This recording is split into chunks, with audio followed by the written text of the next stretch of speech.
नमस्कार दर्शकों, मैं संजना विजन आईएएस की तरफ से आप सभी का स्वागत करती हूँ विजन संवाद के आज के इस सेशन में। आज की हमारी चर्चा का विषय रहेगा भारत और कनाडा रिलेशंस। हमारे सभी सवालों के जवाब देने के लिए हमारे साथ उपस्थित हैं विजन आईएएस के एक्सपर्ट फैकल्टी शशि सर। बहुत बहुत स्वागत है सर आपका। Thank you ma'am.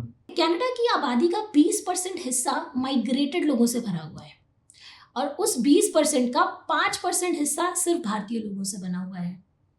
देखा जाए डेमोग्राफी के पर्सपेक्टिव से इंडिया से कनाडा में पढ़ने जाने वाले बच्चों में से 80% बच्चे वहीं रह जाते हैं, वो कभी वापस लौटकर भारत नहीं आते। इकोनॉमी के पर्सपेक्टिव से देखें तो कनाडा की 600 से अधिक कंपनियां भारत में बिजनेस कर रही हैं। और अगर इतिहास के पर्सपेक्टिव से देखें, ब्रिटिश काल से ही कनाडा और भारत का इतिहास चलता आ रहा है।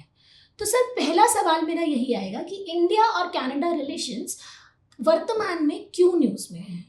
मैम, जो वर्तमान में तनाव का कारण है वह यह है कि कनाडाई प्रधानमंत्री द्वारा अपनी संसद में एक बयान दिया गया था सितंबर महीने में कि कनाडा के एक नागरिक थे हरदीप सिंह निज्जर, जिनको भारत सरकार द्वारा खालिस्तान समर्थक कहा जाता था, तो उनकी हत्या हो गई थी। तो कनाडाई पीएम ने ऐसा कहा कि हमारे पास ऐसे क्रेडिबल इंफॉर्मेशन है कि इंडियन एजेंट्स का इसमें संलिप्तता है। तो इसी वजह से भारत और कनाडा के बीच संबंधों में खटास आने उत्पन्न हुई। इस तनाव को बताने से पहले मैं थोड़ा सा और पृष्ठभूमि बताता हूं, ताकि आपको जो वर्तमान प्रधानमंत्री है वहां के जस्टिन ट्रूडो और भारत के साथ संबंधों का एक गहराई पता चले आपको।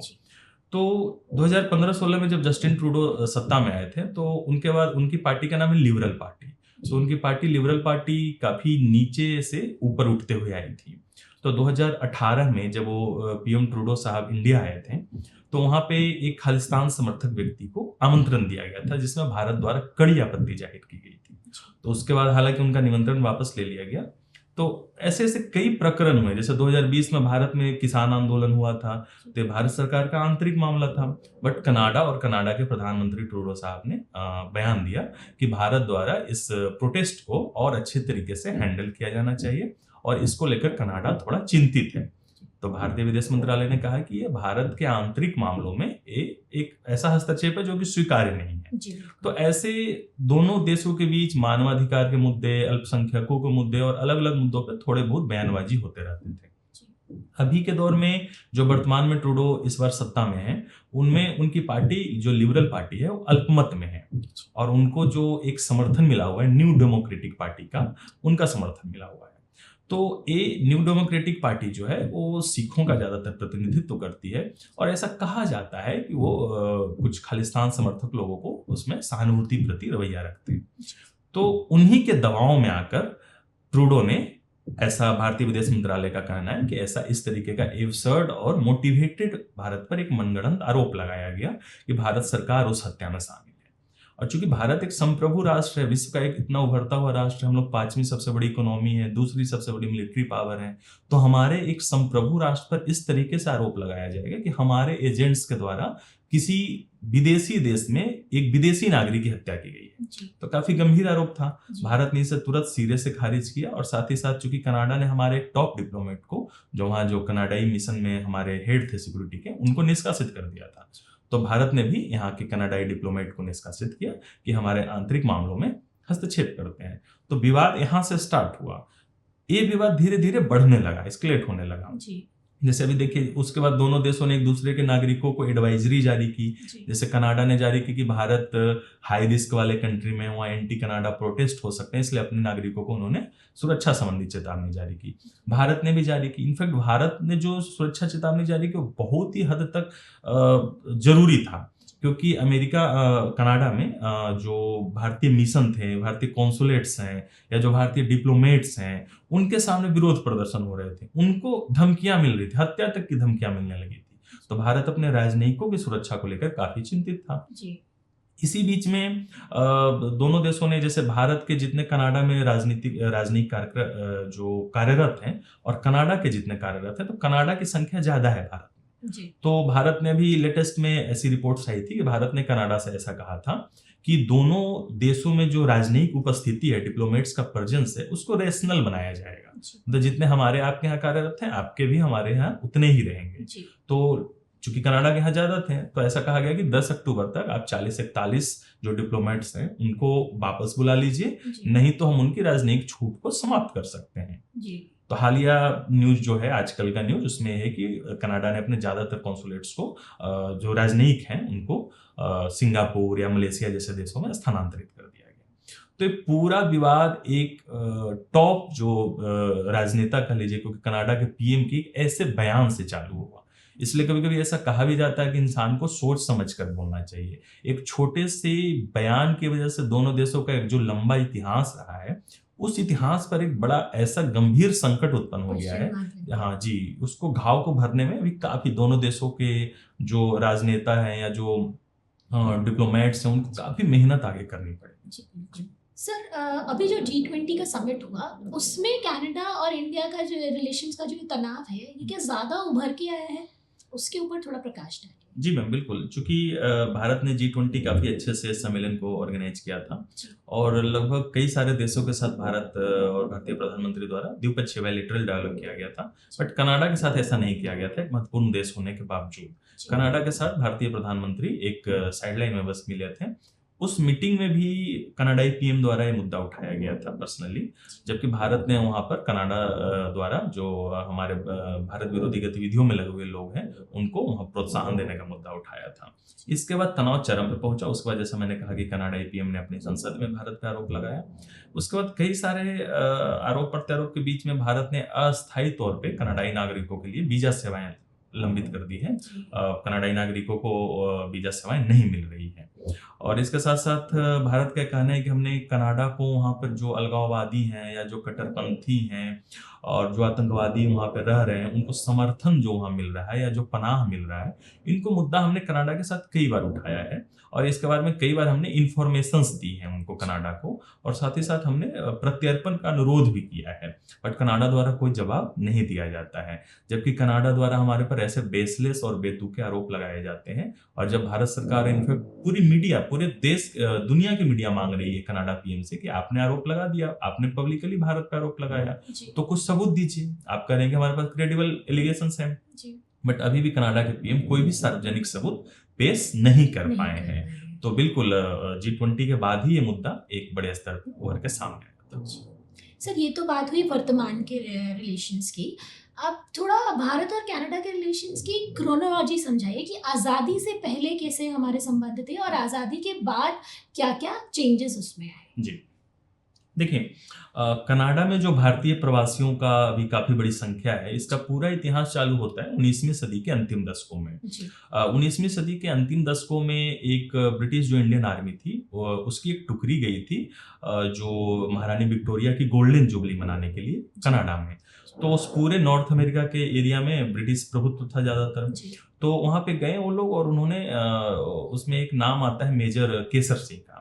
तो जब वापस इंडिया आए तो उन्होंने इंडिया के लोगों को, पंजाब के लोगों को बताया कि ऐसा एक जगह है जहाँ पर काफी जगह रहने के लिए उपलब्ध है ना।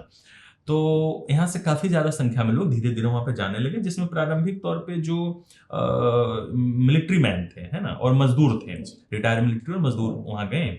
और खास करके जो कनाडा का जो हिस्सा है वेस्टर्न वाला, उसमें ब्रिटिश कोलंबिया प्रांत है, उस ब्रिटिश कोलंबिया प्रांत में उसमें आबादी बहुत कम थी और वहां पर नस्लीय भेदभाव भारतीयों के साथ उतना नहीं था, तो लोग वहां जाके बसने लगे और वहां पर खास करके जंगलों को साफ करने वाले कामों में रहे। और चूंकि रिटायर्ड मिलिट्री मैन थे तो उनको जैसे लॉ इन्फोर्समेंट एजेंसीज में वो रहने लगे। तो धीरे धीरे ऐसे प्रारंभिक इतिहास चालू हुआ वहां पे भारतीय लोगों को बसने का। 1908 आते आते लगभग 2 से 2,500 लोग वहां पे हो गए थे। तो वहां के मीडिया में भी मुद्दा उठने लगा कि भारतीय आकर यहाँ पे बस रहे हैं। इनफैक्ट आप देखिएगा कि 1914 में एक कामागाटा मारू जो जहाज प्रकरण है वो काफी फेमस रहा था। उसमें कनाडा में बसने का नियम यह था कि आप जिस देश में हो वहां से डायरेक्ट अगर आप कनाडा आते हो तब जाके वहां पे रह सकते हो। लेकिन वो जो जहाज था, भारतीय जहाज था, वो जापान के रास्ते वहां पहुंचा था। तो कनाडा ने वैंकूवर के तट पे पहुंचा और वैंकूवर में वहां पे कनाडा ने उनकी एंट्री वहां पे नहीं दी अपने मेनलैंड में। वहां मामला कोर्ट में गया और 2 महीने 23 मई 1914 को जहाज वैंकूवर के तट पे पहुंचा था और 2 महीने तक उनको और उनके जो उसमें भारतीय लोग थे उनको एंट्री नहीं दी गई अंदर। और 2 महीने जहाज पर हैं, खाना पीना आप सोचो कितना दिक्कत हो रही होगी। तो उसके बाद अल्टीमेटली उनको कहा गया कि आप वापस जाओ। जी तो 23 जुलाई 1914 को उनको वापस भेज दिया गया। और बाद में आप पढ़िएगा कि वो इंडिया में कलकत्ता में आए तो उन पर गोलियां भी चलाई गई अंग्रेजों इसको द्वारा। हम गदर मूवमेंट भी जी बोलते हैं। बिल्कुल। उसके बाद गदर में काफी ज्यादा सहयोग रहा कनाडाई नागरिकों का, जो वहां पर भारत के जो लोग बसे हुए थे उनका काफी सहयोग और समर्थन मिला था। जी तो ऐसे एक लंबा इतिहास आजादी से पहले भी था। धीरे धीरे कनाडा में वहाँ जो लोग थे वो मजबूत होते गए, और जैसे जैसे मजबूत होते गए वैसे वैसे उनको अलग अलग तरीके के अधिकार मिलने लग गए। जी जैसे 1918-19 में एक इंपीरियल वॉर कॉन्फ्रेंस हुआ था फर्स्ट वर्ल्ड वॉर के बाद। उसके बाद वहाँ 18 साल से कम उम्र के बच्चों को और महिलाओं को बसने की अनुमति मिली, है ना। ऐसे फिर धीरे धीरे वहाँ पर वोटिंग राइट्स में मिली, क्योंकि ज्यादातर जो लकड़ी के मील के मालिक थे वो पंजाबी लोग थे, पंजाब से जाके बसे थे और जंगलों को साफ करने में। तो ऐसा कहा गया, एक महात्मा गांधी के बैरिस्टर रहे थे, वहां जाके वहां के मेयर से उन्होंने कहा कि जो लोग इन मिलों में काम कर रहे हैं उनको तो वोटिंग राइट है, लेकिन जो मिल के मालिक है उनको वोटिंग राइट नहीं है। तो फिर उनको वोटिंग राइट मिला। ऐसे करते करते जब भारत आजाद हुआ और भारत पाकिस्तान का विभाजन हुआ था, तो 1947 में बहुत बड़ी संख्या में शरणार्थी जो लोग थे, क्योंकि पंजाब उसमें बहुत ज्यादा प्रभावित रहा है, पंजाब वाला क्षेत्र, तो पंजाब के कई सारे लोग वहां जाके कनाडा में बस गए और कनाडा ने उनको शरण दी थी। तो 1947 के पहले का ऐसा ब्रीफ इतिहास रहा है। अगर हम 1947 के बाद देखें तो प्रारंभिक मतलब 1960 के दशक तक काफी अच्छे रिलेशन थे। इसमें जैसे हमारे भारतीय प्रधानमंत्री जवाहरलाल नेहरू का कनाडा के 2-3 प्रधानमंत्री के साथ अच्छा खासा व्यक्तिगत रिलेशन था, और कई सारे मुद्दों पर कनाडा और भारत के एक सुर में बोलने वाले संबंध रहे हैं। जैसे आप कॉमनवेल्थ देख लीजिए या यूनाइटेड नेशंस में दोनों एक ही तरीके की बात करते थे, एक दूसरे को सपोर्ट करते थे। कोरिया वार के समय एक दूसरे का उन्होंने सहयोग और समर्थन किया था। स्वेज कैनाल के मुद्दे पर दोनों के एक ही रुख थे। उसके बाद 1951 में कनाडा ने भारत को सहायता देने के लिए कोलंबो प्लान लाया था। उस कोलंबो प्लान के तहत भारत को काफी ज्यादा जैसे तकनीकी सहायता, खाद्य में सहायता, या जो भारत में कुछ प्रोजेक्ट चल रहे हैं तो उनको फाइनेंस की सुविधा दी गई, फाइनेंसिंग की गई। तो ये प्रोजेक्ट हालांकि 2006 में बंद हो गया, लेकिन तब तक लगभग 2.3 या 4 बिलियन डॉलर कनाडा ने हमें सहायता दी थी। उसी के साथ साथ न्यूक्लियर में हमारे काफी सहायता दी उन्होंने। एक 1953 में एटॉमिक पीस प्रोजेक्ट चालू हुआ था। तो ऐसे करके अच्छे खासे संबंध चले आ रहे थे। इन संबंधों में गिरावट का दूसरा फेज है, इस संबंधों में गिरावट का फेज है, जो कि भारत द्वारा 1974 में जो परमाणु परीक्षण किया गया था, ऑपरेशन स्माइलिंग बुथ था, जो हमारा न्यूक्लियर टेस्ट प्रोजेक्ट था, उसको किया गया। तब कनाडा और हमारे संबंधों में खटास आने चालू हुई, क्योंकि ऐसा आरोप लगा कि जो भारत ने तकनीक यूज की है, उस तकनीक को कनाडा ने हमें एक साइरस नाम का साइरस नाम का एक न्यूक्लियर शोध रिएक्टर हमें दिया था। उसी रिएक्टर की तकनीक को इनहांस करके भारत ने ऐसा एटॉमिक प्रोजेक्ट बनाया है। उसके बाद कनाडा का रुख थोड़ा सख्त हुआ, और कनाडा ने इनफैक्ट आगे भी जाकर, जैसे एनपीटी आया था या फिर बाद में सीटीपीटी आया, तो एनपीटी सीटीपीटी ऐसे इस पर अगर आप हस्ताक्षर कर रखे हो, या जो इंटरनेशनल एटॉमिक एनर्जी ऑर्गेनाइजेशन है, IAEA है, उसके द्वारा जांच करते हो आप, तब जाकर सहायता देंगे, ऐसा शर्त वगैरह रखा उन्होंने। तब ऑब्वियस सी बात है दोनों देशों के बीच संबंध शिथिल हो गए थे। तो दूसरा फेज ऐसा शिथिल का रहा जो 1990 तक चला। लगभग 1990 के दशक में भारत में LPG रिफॉर्म्स आए, लिबरलाइजेशन, प्राइवेटाइजेशन आया, है ना। तो हमने उदारीकरण के इस नए दौर में अपने अर्थव्यवस्था के दरवाजे पूरी दुनिया के लिए खोले। तो कनाडा को फिर से भारत में एक अवसर दिखा, और कनाडाई कंपनियों ने एक निवेश अच्छा खासा चालू किया। लेकिन फिर आप देखिएगा 98 में भारत ने परमाणु परीक्षण किया था, तो फिर जो स्टार्ट हुआ तो फिर रुक गया। ये संबंध जो अंतिम अभी अच्छे संबंध थे, ये जैसे आप 2005 में जो India US civil nuclear deal हुआ, उसके बाद दुनिया के अलग अलग देशों ने भारत के साथ फिर से एक न्यूक्लियर डील करना चालू किया। इसी कड़ी में 2010 में कनाडा ने भारत के साथ एक न्यूक्लियर कोऑपरेशन एग्रीमेंट किया था जी। और उसी संधि के तहत बाद में 2015 में आप देखिएगा कि कनाडा ने हमें लगभग 3000 मीट्रिक टन कंसंट्रेट यूरेनियम की आपूर्ति की थी। तो 2010 के बाद धीरे धीरे संबंध फिर से ऊंचाई की ओर बढ़ने लग गए थे, और इनफैक्ट इसी बीच में भारत कनाडा का बीच बहुत अच्छा बायलैटरल ट्रेड होने लगा, है ना। और लेकिन ये संबंध अभी जैसे वर्तमान जो कनाडाई PM है, और इनके जो इस तरीके के आरोप हैं, जिनको हमारे विदेश मंत्रालय ने एब्सर्ड, मोटिवेटेड कहा है, इसकी वजह से फिर एक ठहराव, और इनफैक्ट ठहराव के साथ साथ गंभीर रूप से प्रतिकूल रूप से प्रभावित हो गया है। तो ऐसा एक पूरा क्रोनोलॉजी इनका। सर, ये तो बात रही हमारी ऐतिहासिक रिलेशंस की। वर्तमान में हमारा कनाडा और इंडिया का सहयोग के दृष्टिकोण से कैसा रिलेशन है, और ट्रेड की स्थिति कैसी है दोनों देशों के बीच में? जी। देखिए कनाडा और जो इंडिया दोनों हैं, दोनों एक सेम एक तरीके की शेयर्ड जो हमारा मूल्य है उसको साझा करते हैं, जी जिसमें डेमोक्रेसी, लोकतांत्रिक मूल्यों के प्रति सम्मान हो गया, बहुलवाद को प्रोत्साहन हो गया, है ना? और तो ऐसे मूल्यों को एक दूसरे देश सम्मान भी करते हैं और एक दूसरे में हमारे में ऐसे गुण भी मौजूद हैं। जी दोनों एक मल्टी एथनिक देश है, मल्टी कल्चरल है, मल्टी रिलीजियस हैं। तो इस दोनों देशों में जो बेसिक जो आधार है सहयोग के वो विद्यमान है। जी कुछ आंकड़ों से अगर आप देखिएगा तो दोनों के बीच लगभग 100 बिलियन डॉलर का, 100 अरब डॉलर का एक द्विपक्षीय वाणिज्यिक सहयोग मौजूद है, जी जिसमें कनाडा का लगभग 70 बिलियन डॉलर का पोर्टफोलियो निवेश है। जी इसके साथ साथ आप देखिएगा जैसे कनाडा को हम लोग जैसे स्टूडेंट्स की अगर आपने पहले बात की थी, तो कनाडा में जो 2018 के बाद जितने इंटरनेशनल स्टूडेंट्स जा रहे हैं उसमें आधे से ज़्यादा हमारे स्टूडेंट्स लगभग आधे हैं और सबसे बड़ी संख्या हमारी है।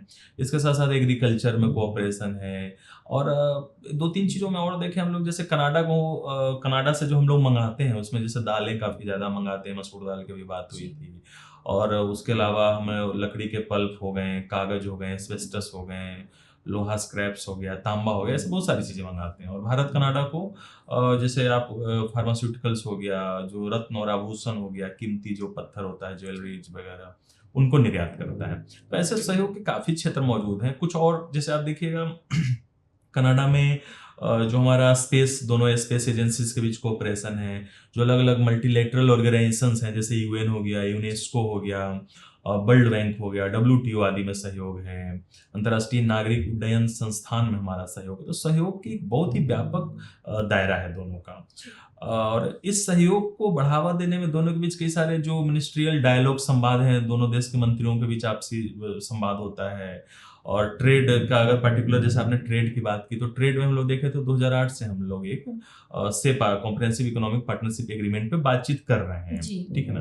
करेंटली जैसे हालांकि अभी जो FTA टॉक्स था उसको इस वर्तमान संकट के बाद उसको भी स्थगित कर दिया गया है, लेकिन स्टिल ट्रेड टॉक्स पे काफी लंबे समय से बात चल रही है। हमारा एक हमारा है जो उसमें हम लोग फॉरेन इन्वेस्टमेंट को कैसे प्रमोट करें और कैसे उसको प्रोटेक्शन दें, उससे संबंध में एक वार्ता चल रही है। तो फ्री ट्रेड एग्रीमेंट सेपा और जो FIT जो फॉरेन इन्वेस्टमेंट है उसको जो प्रमोशन और इसको लेकर है FIPP, उसको लेकर लंबा सहयोग का दायरा रहा है। और इन्हीं आयामों को देखते हुए हम लोग इसी संबंध को ट्रेड नेगोशिएशंस को आगे टैरिफ और जो नॉन टैरिफ बैरियर्स थे उस दिशा में आगे बढ़ाना चाहते थे, बट दुर्भाग्यवश अभी वो थोड़ा सा रुक गया है। सहयोग के और जो डायमेंशन की हम लोग बात करें तो उसमें हम लोग देखेंगे कि एक काउंटर टेररिज्म पे भी हम लोग सहयोग करते हैं, क्योंकि आप देखिएगा 1985 में एक एयर इंडिया का जहाज नंबर 182 था, कनिष्क जिसका नाम था, वो भारत और कनाडा के बीच संचालित होता था। तो उसमें कुछ अलगाववादियों ने विस्फोट करके पूरे जहाज को उड़ा दिया था, जिसमें सारे लोग मारे गए। तो उसके बाद भारत कनाडा आतंकवाद विरोधी जो द्विपक्षीय डायलॉग है उस पर बातचीत करते हैं। अभी वर्तमान में ट्रेड में एक और पॉइंट में जोड़ना चाहूँ तो भारत जो है वो कनाडा का 10वां सबसे बड़ा व्यापारिक भागीदार है। साथ ही साथ हम लोग जैसे एनर्जी जो खास करके रिन्यूएबल एनर्जी है और क्लीन टेक्नोलॉजीज की जो आजकल बात चलती है, इसमें हम लोग सहयोग करते हैं। या जो जलवायु परिवर्तन वार्ता है उसमें हमारा सहयोग का तत्व मौजूद है। साथ ही साथ जो ट्रांसपोर्टेशन और इंफ्रास्ट्रक्चर में जितना भी फाइनेंसिंग होती है, वित्तीयन हो गया, या फिर जो इंजीनियरिंग सर्विसेज प्रोवाइड किए जाते हैं, या जो टेक्नोलॉजिकल सर्विसेज हैं, उनमें भी दोनों देशों के बीच काफी बड़ा कोऑपरेशन मौजूद है। सर देखा जाए तो भारत से हजारों लोग हर साल कनाडा में जाते हैं और ज़्यादातर लोग उसमें से वापस भी नहीं आते हैं। वहाँ इंडियन डायस्पोरा काफ़ी बड़े नंबर में है, तो इसका इम्पैक्ट क्या है दोनों देशों के रिश्तों में? जी देखिए, अगर हम डायस्पोरा की बात करें, मैं अगर उसमें कुछ डाटा से अगर आपको बताऊं तो आपको कुछ इंटरेस्टिंग जानकारी मिलेगी। जैसे भारतीय जनसंख्या में लगभग 1.7% सिख आबादी मौजूद है और कनाडा की जनसंख्या में सिखों की आबादी 2.1% है। तो ऐसा कभी कभी कनाडा के पीएम द्वारा कहा भी जाता है कि भारत से ज्यादा प्रतिशत तो हमारे यहाँ है। भारत में एक जो सिख आबादी है उनमें जो सांसद हैं उनमें लगभग आप देखिएगा 13 के आसपास सांसद हैं लोकसभा में, जबकि कनाडा में 15 सांसद हैं वहाँ के हाउस ऑफ कॉमन्स में, जिसमें 12 जो हैं 12 या 13 जो हैं वो जो वहाँ के अभी ट्रूडो की सरकार है लिबरल पार्टी, उनके सांसद हैं। ठीक है।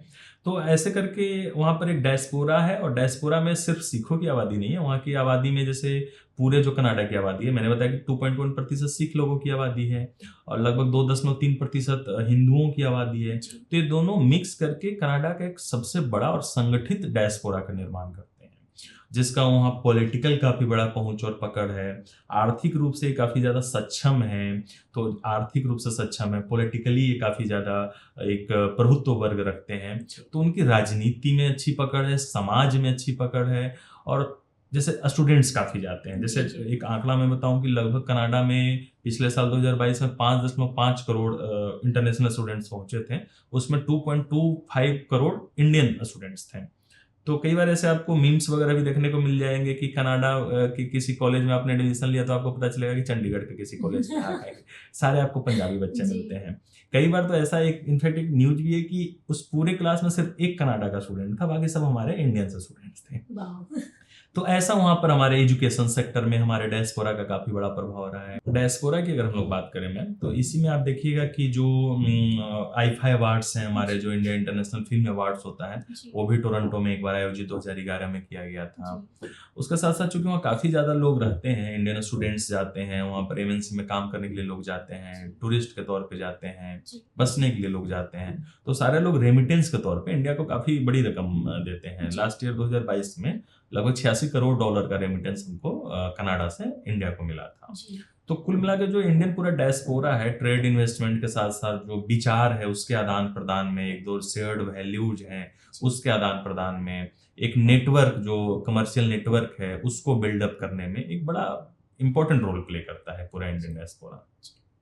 सर, अभी वर्तमान में जो स्थिति चल रही है उसका इस इंडियन डायस्पोरा पे क्या इम्पैक्ट आएगा? जी मैम, देखिए चूंकि आज के जो दौर है, जो एक ग्लोबल विलेज वाला दौर है, उसमें लोगों विचारों का एक प्रवाह बड़ा सुनिश्चित करना महत्वपूर्ण हो जाता है। तो चूंकि भारत ने कनाडाई नागरिकों के लिए अस्थायी तौर पे वीजा सेवाओं को निलंबित कर दिया है, और साथ ही साथ भारत में जो कनाडाई मिशन था उसमें राजनयिकों की संख्या आजकल में आपने बताया कि लगभग 40-41 कम हो गया है, तो वीजा प्रोसेस में देरी हो सकती है, तो लोगों के प्रवाह में विलंब हो सकता है।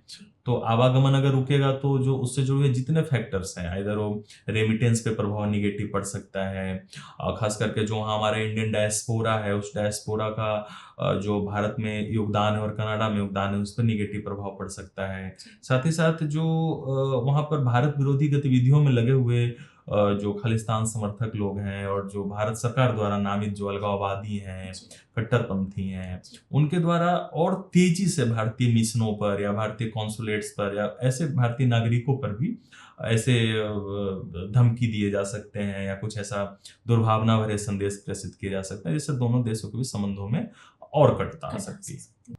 सर, ये तो बात रही इंडियन डायस्पोरा और उसके ऊपर इम्पैक्ट की। ओवरऑल जो वर्तमान स्थिति है इसका हमारे इंडिया और कनाडा के ओवरऑल रिलेशंस के ऊपर क्या इम्पैक्ट हो सकता है, इस पर थोड़ा विस्तार में बताइए। जी बिल्कुल, देखिए जो वर्तमान तनाव है उससे अभी शॉर्ट टर्म में तो तनाव दिख ही रहा है। जैसे आप देखिएगा जो कनाडा ने सबसे पहले जो एक भारत के लिए व्यापार मिशन था एफटीए वार्ता के लिए, उसको स्थगित कर दिया था, एलिगेशन जो लगाए थे उनके बाद। फिर आप देखिएगा कि जो वीजा सेवाओं का जो निलंबन हुआ, इससे लोगों की आवाजाही कम हुई, इससे ऑब्वियसली ट्रेड पर प्रभाव पड़ेगा, लोगों के आवागमन पर प्रभाव पड़ेगा, प्रतिकूल प्रभाव पड़ेगा।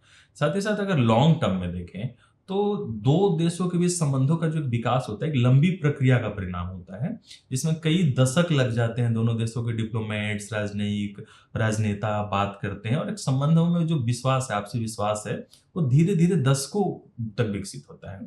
लेकिन ऐसे एक बेतुके आरोप, जैसा कि भारतीय विदेश मंत्री का भी कहना था कि एब्सर्ड है, मोटिवेटेड आरोप है, और खास करके ऐसे देश पे आरोप लगा रहे हैं जो कि बहुलता को संरक्षण देता है, एक मल्टी एथनिक देश है, और साथ ही साथ जो भारत का कद है वैश्विक दुनिया में, भारत अब किसी के परिचय का मोहताज नहीं। हम लोग एक वैश्विक शक्ति हैं, 5वीं सबसे बड़ी अर्थव्यवस्था है, विश्व के हर मंचों पे भारत की आवाज को एक पहचान मिलता है, हम लोग ग्लोबल साउथ के लीडर हैं, है ना।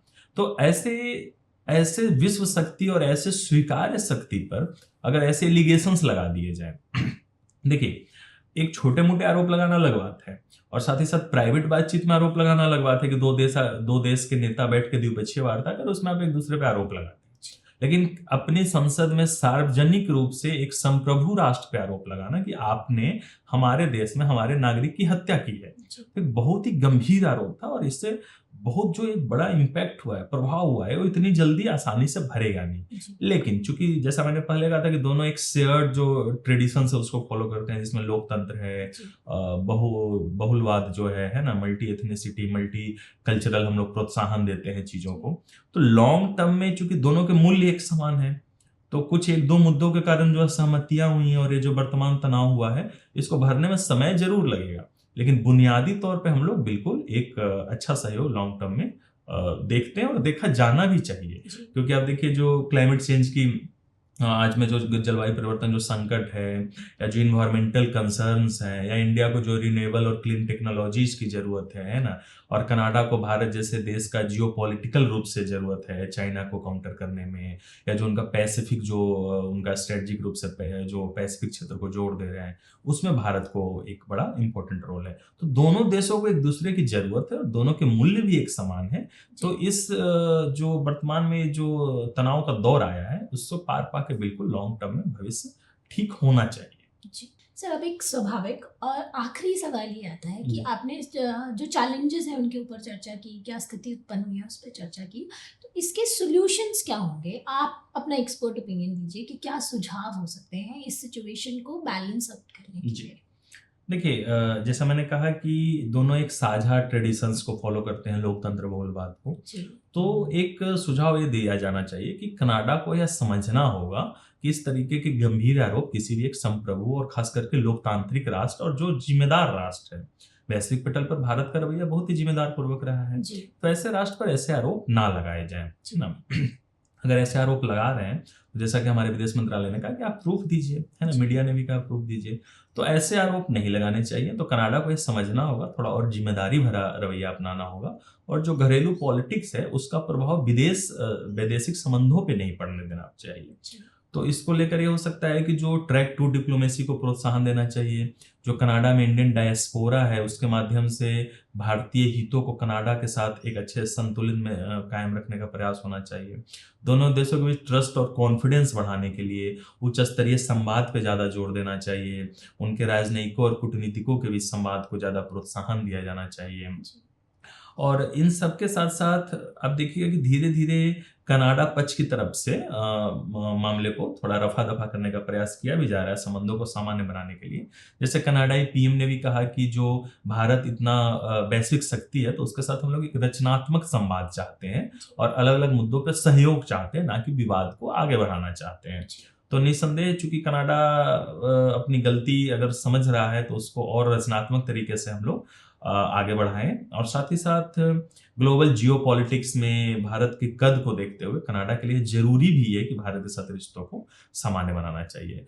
तो अगर मैं निष्कर्ष रूप से कहूँ तो ट्रैक टू डिप्लोमेसी को प्रोत्साहन देना चाहिए, उच्च स्तर पर राजनीतिक संवाद को बढ़ाना चाहिए, दोनों देशों के बीच जो कूटनीतिक संवाद है उसको बढ़ावा देना चाहिए, और साथ ही साथ ऐसे कोई भी कदम नहीं उठाना चाहिए खास करके कनाडा पक्ष की तरफ से, ताकि भारतीय हितों और जो भारतीय संप्रभुता और अखंडता है उस पर कोई प्रभाव पड़े। जो भारत के अपने राष्ट्रीय हित हैं, जिसमें भारत की जो संप्रभुता है उस पर जो प्रहार करने वाले तत्व हैं, उनको कनाडा में पनाह ना मिले, अलगाववादियों को कनाडा में पनाह ना मिले, इसको भारतीय चिंताओं को कनाडा को अच्छे से समझना चाहिए और एक ठोस कदम उठाते दिखना भी चाहिए।